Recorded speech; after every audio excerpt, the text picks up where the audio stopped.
Yechia Melech HaMashiach, toujours au 770, une histoire merveilleuse tirée du livre du Rav Gabriel Bekouche, Le point sur la Géoula. Il y a 600 pages, des merveilles. Des merveilles. Et Menucha Rachel. Donc ça vaut le coup de faire de la publicité parce que vraiment, c'est de vivre avec des merveilles incroyables. Il y a eu un grand rassemblement il y a des années déjà. C'était pour le congrès Mashiach en Israël, à Rishon LeZion, à Yerushalayim. Et là-bas, il y avait eu un grand rassemblement. J'ai déjà participé, je crois, 2 fois dans ma vie pour l'instant.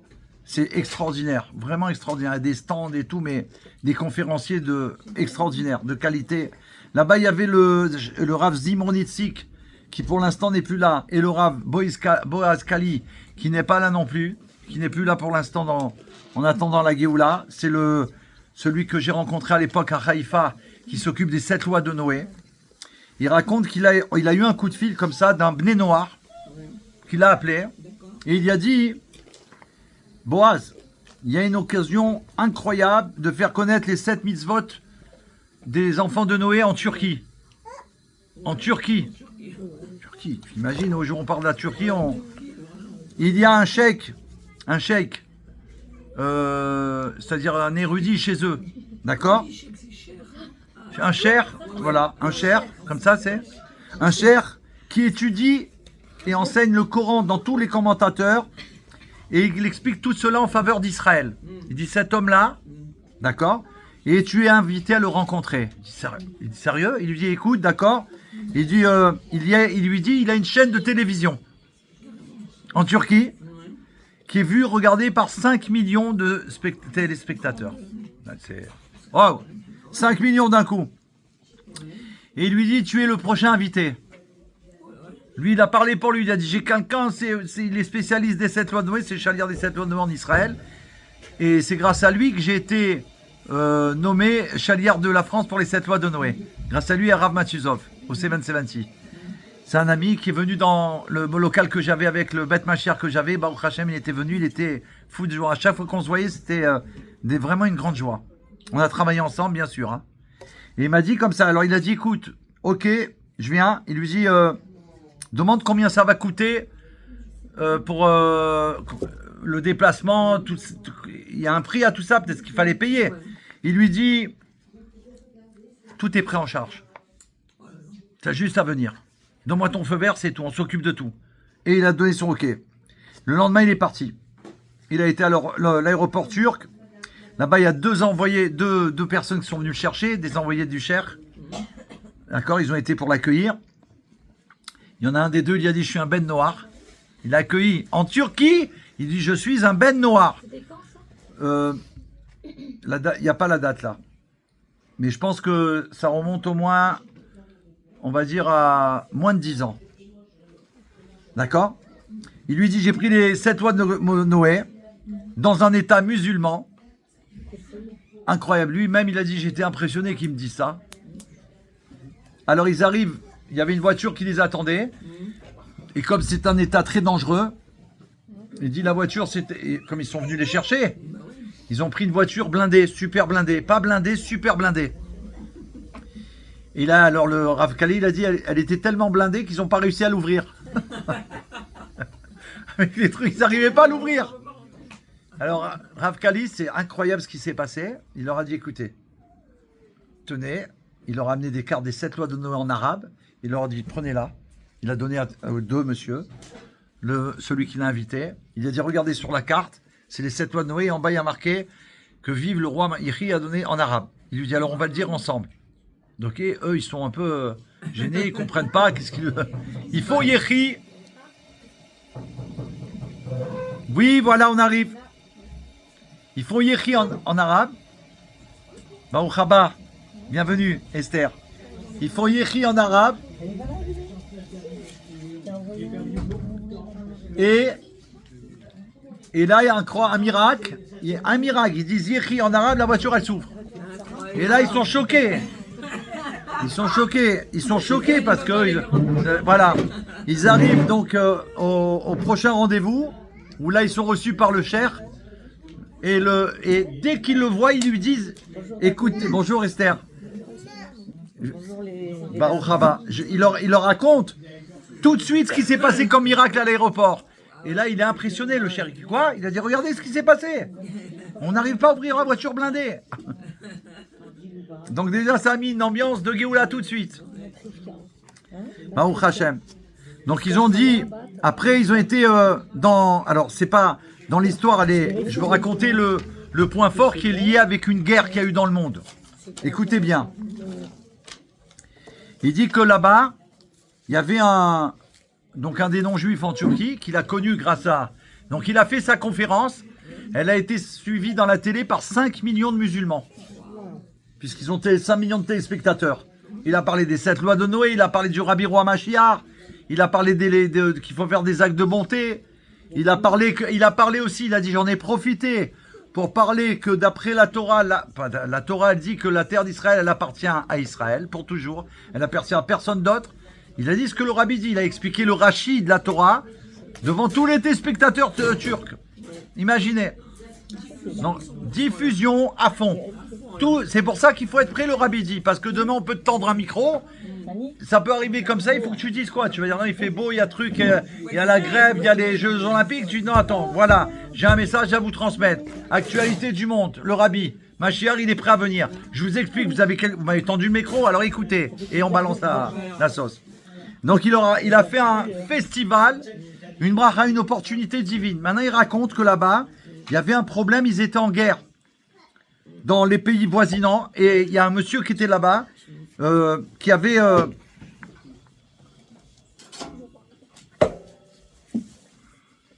Voilà.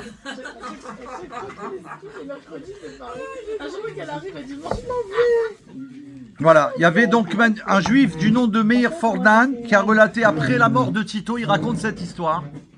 Écoutez cette merveilleuse histoire. Il raconte qu'après la mort de Tito, les peuples se sont éveillés en Yougoslavie. C'était en 1991. Voilà, on a une date. Ils ont... Voilà, alors écoutez, c'est trop beau. Après sa mort, donc, en Yougoslavie, ils ont demandé leur indépendance. La Slovénie, retenez ce pays, la Slovénie déclara son indépendance. Et suite à ça, il explique que l'administration de Belgrade, elle a envoyé immédiatement des forces armées à la frontière slovène. Et ils ont menacé de détruire le nouvel État. Dès qu'ils sont devenus un État, ils ont voulu les détruire. Tout de suite. Avec des armes chimiques que Dieu en préserve.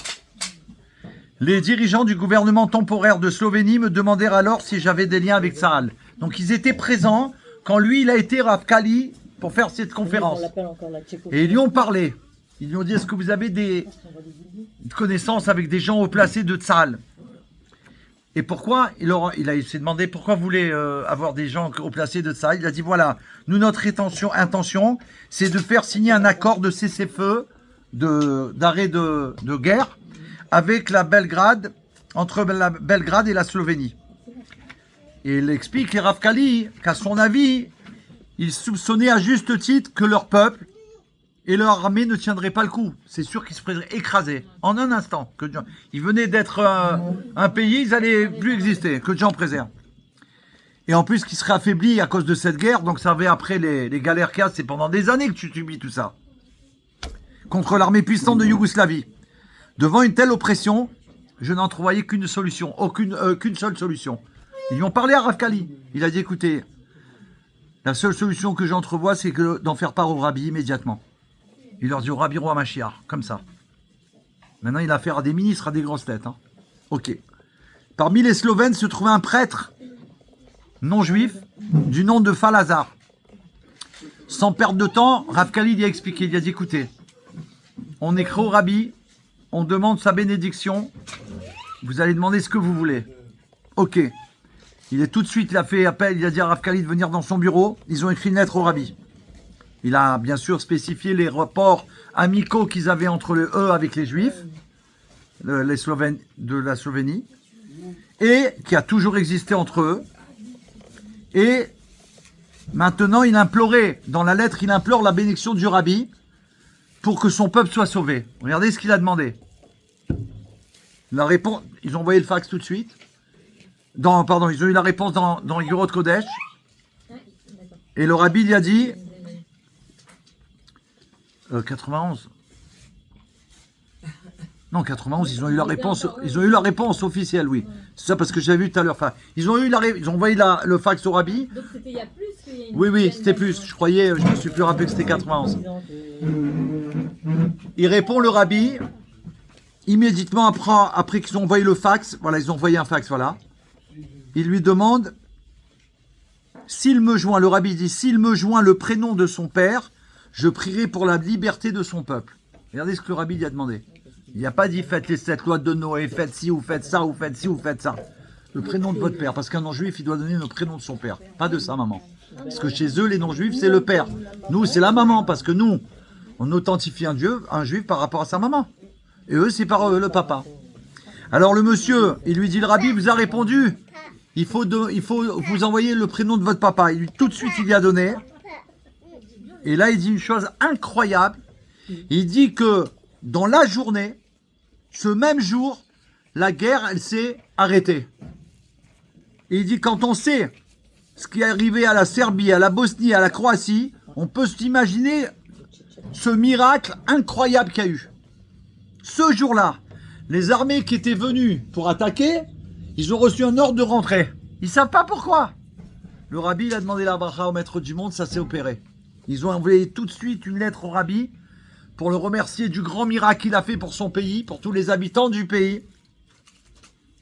Et ils se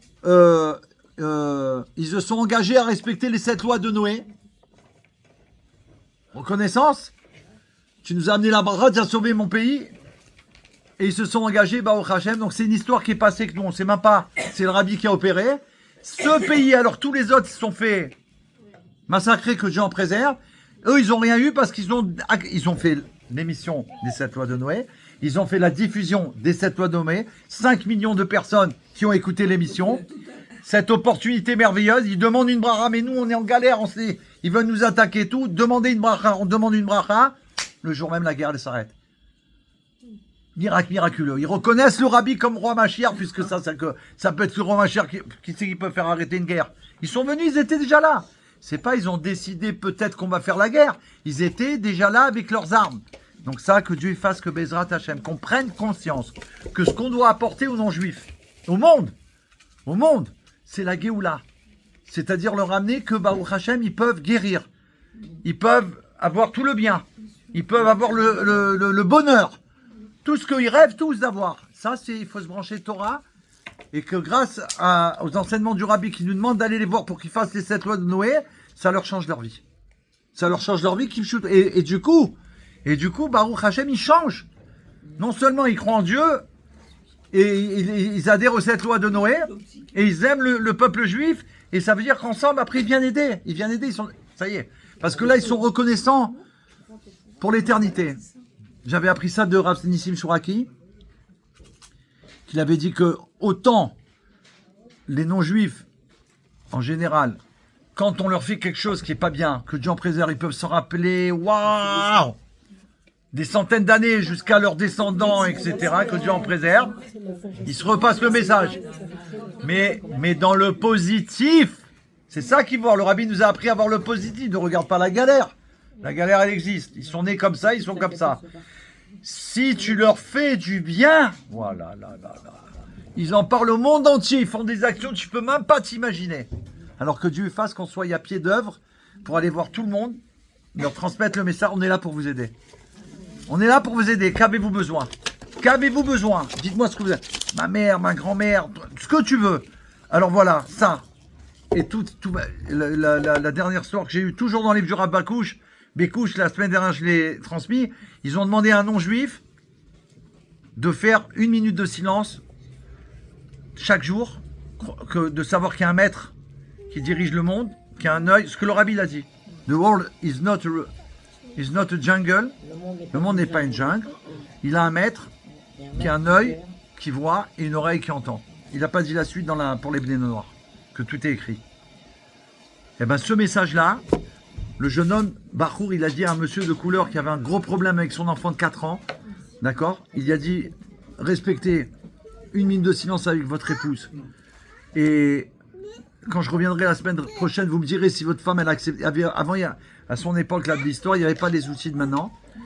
Donc il ne pouvait pas le faire tout de suite. Il a dit vendredi prochain, quand je viens dans le magasin de me juif, là, votre patron, vous me direz si votre femme elle a accepté, votre femme, et si vous l'avez respecté ensemble, quoi, vous l'avez fait. Donc la semaine d'après, il est venu, il a dit toute la semaine avec ma femme, on a pris sur nous tous les jours. Ils ont un enfant depuis 4 ans, il a 4 ans, il est handicapé. Il parle pas, il marche pas, et il peut pas manger normalement, puisqu'il ne peut pas. Ils ont demandé ça au rabbi, Baruch Hashem. Après qu'il a... Alors il a amené une lettre. Il a dit donnez-moi la lettre parce qu'il avait dit j'ai oublié de vous dire qu'il faites une lettre avec votre épouse de demande de bénédiction, ce que vous voulez pour votre enfant, ce que vous voulez. Il lui dit d'accord. Il a dit je prends la lettre, je vais la donner au rabbi. Il y aura des bonnes nouvelles. N'oubliez pas de garder scrupuleusement ce que vous avez pris sur vous. Il lui dit c'est ça le réceptacle de la bénédiction que vous attendez. Il lui dit non, ne vous inquiétez pas.